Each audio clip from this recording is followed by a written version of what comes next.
అందరికీ నమస్తే అండి. Welcome back to tree media food.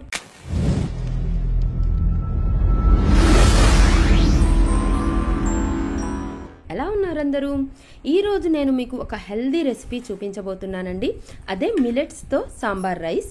మనం జనరల్గా రైస్తో ఈ సాంబార్ రైస్ చేసుకుంటూ ఉంటాము.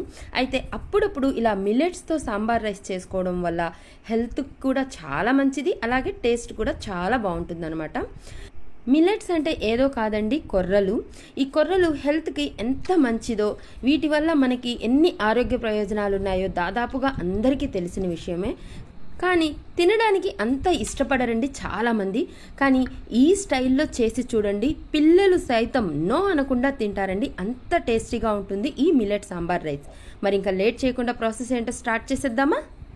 ముందుగా మెజర్మెంట్ కోసం ఒక కప్పు తీసుకోండి. ఒక కప్పు కొర్రలు అంటే మిల్లెట్స్ తీసుకొని బాగా శుభ్రంగా కడిగి 2 గంటల పాటు నానబెట్టేశాను.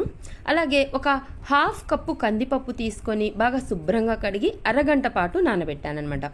1 కప్పు మిల్లెట్స్కి హాఫ్ కప్పు కందిపప్పు తీసుకున్నానండి.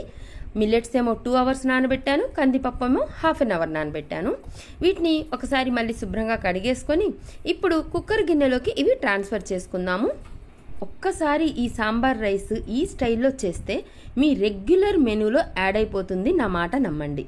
ఇలా వేసుకున్నాక ఇప్పుడు ఇందులో ఒక 6 కప్పుల వరకు వాటర్ యాడ్ చేసుకోండి. 5 లేదా ఒక 6 కప్పుల వరకు వాటర్ యాడ్ చేసుకోండి.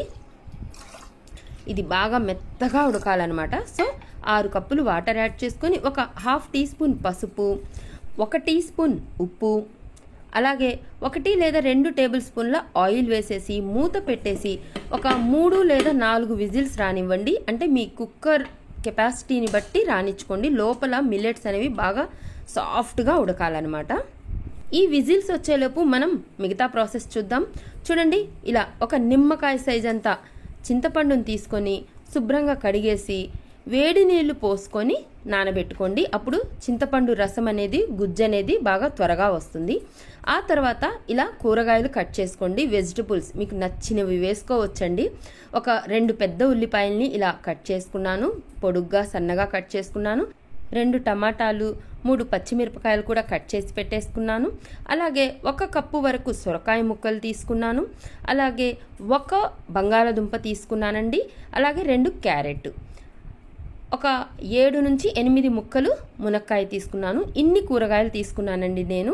అలాగే వీటితో పాటు ఒక 2 వంకాయల్ని ఇలా ఉప్పు నీళ్ళల్లో కట్ చేసి వేసుకున్నాను అనమాట. మీ దగ్గర ఉన్న కూరగాయల్ని బట్టి ఏవైనా తీసుకోవచ్చండి. ఇప్పుడు ఇంకా స్టవ్ ఆన్ చేసేసి ఒక 4-5 టేబుల్ స్పూన్ల ఆయిల్ వేసుకోండి. ఆయిల్ హీట్ అయ్యాక మనం కట్ చేసి పెట్టుకున్న ఉల్లిపాయల్లో సగం ఉల్లిపాయ ముక్కలు అలాగే పచ్చిమిరపకాయలు వేసుకొని వాటిని 1 నిమిషం పాటు ఫ్రై చేసేసుకోండి. ఆ తర్వాత ఒక 2 ఎండుమిరపకాయలని ఇలా కట్ చేసి వేసుకోండి.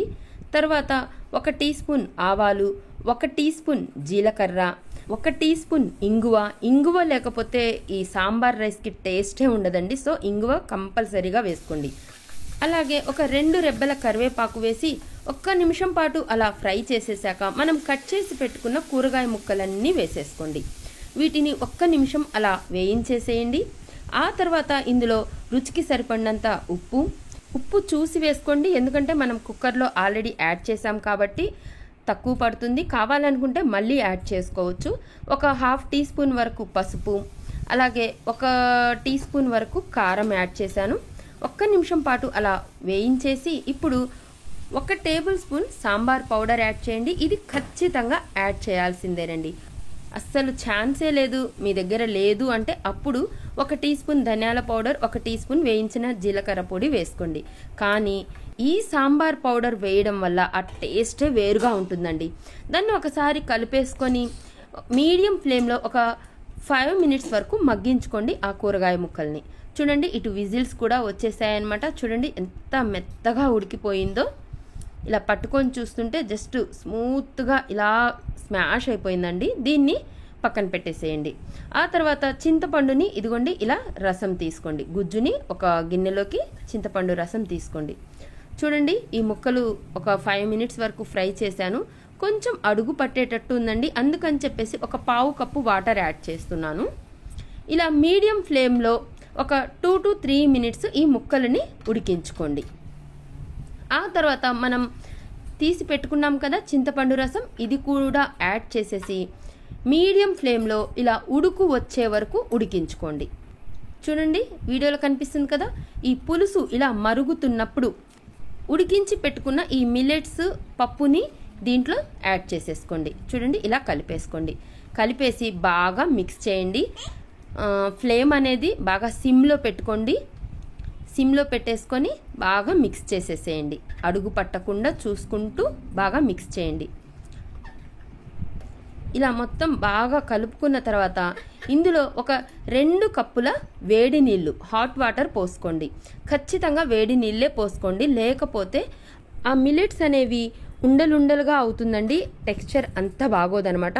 మీరు వేడి నీళ్ళు ఇలా యాడ్ చేసి చూడండి, ఆ టెక్స్చరే వేరుగా ఉంటుంది, చాలా సాఫ్ట్గా చాలా బాగుంటుంది అనమాట. ఈ వేడి నీళ్ళు ఒక 2 కప్స్ పోసుకొని మీడియం ఫ్లేమ్లో ఇలా కలుపుకుంటూ ఉడికించుకోండి. ఒక్కసారి ఉప్పు చెక్ చేసుకొని తగ్గితే ఇక్కడ యాడ్ చేసుకోవచ్చండి. చూడండి ఒక 2-3 minutesకే ఇలా దగ్గర పడిందనమాట. ఒక 3 minutes ఇలా మీడియం ఫ్లేమ్లో ఉడికించుకున్న తర్వాత సన్నగా తరిగిన కొత్తిమీర 1 కప్పు వరకు వేసేసి మరొకసారి మిక్స్ చేసేసి సిమ్లో ఒక 2 minutes ఉడికించుకోండి. ఫైనల్గా ఒక 2 టేబుల్ స్పూన్ల నెయ్యిలో ఒక 10 నుంచి 15 వరకు జీడిపప్పులు ఫ్రై చేసుకొని ఇలా పైన వేసేసుకొని బాగా మిక్స్ చేసుకొని స్టవ్ ఆఫ్ చేసేసుకోండి. అంతేనండి, మిల్లెట్స్ సాంబార్ రైస్ రెడీ అయిపోయిందనమాట. చాలా అంటే చాలా టేస్టీగా ఉంటుంది, చేసుకోవడం కూడా చాలా తేలికండి. మార్నింగ్ టైం బ్రేక్ఫాస్ట్లో కానీ, లేదా ఈవినింగ్ డిన్నర్లో కానీ, లంచ్లో కానీ అసలు ఎప్పుడైనా చేసుకోవచ్చండి, ఏ పూటైనా తినొచ్చు అనమాట. ఈ సాంబార్ రైస్ చేసుకొని ఆలూ ఫ్రై కానీ ఏదైనా ఒక ఫ్రై పెట్టుకొని, లేదా సింపుల్గా ఊరమిరపకాయ లేదా వడియమో అప్పడమో నంజుకొని తింటుంటే ఆ రుచే వేరుగా ఉంటుంది. మీరు కూడా ట్రై చేస్తారు కదూ. ట్రై చేసి ఎలా వచ్చిందో నాకు కింద కామెంట్ బాక్స్లో చెప్పండి. నా వీడియో కనుక నచ్చినట్లయితే లైక్ చేయండి, షేర్ చేయండి, సబ్స్క్రైబ్ చేయండి. థ్యాంక్ యూ సో మచ్ అండి. Thank you.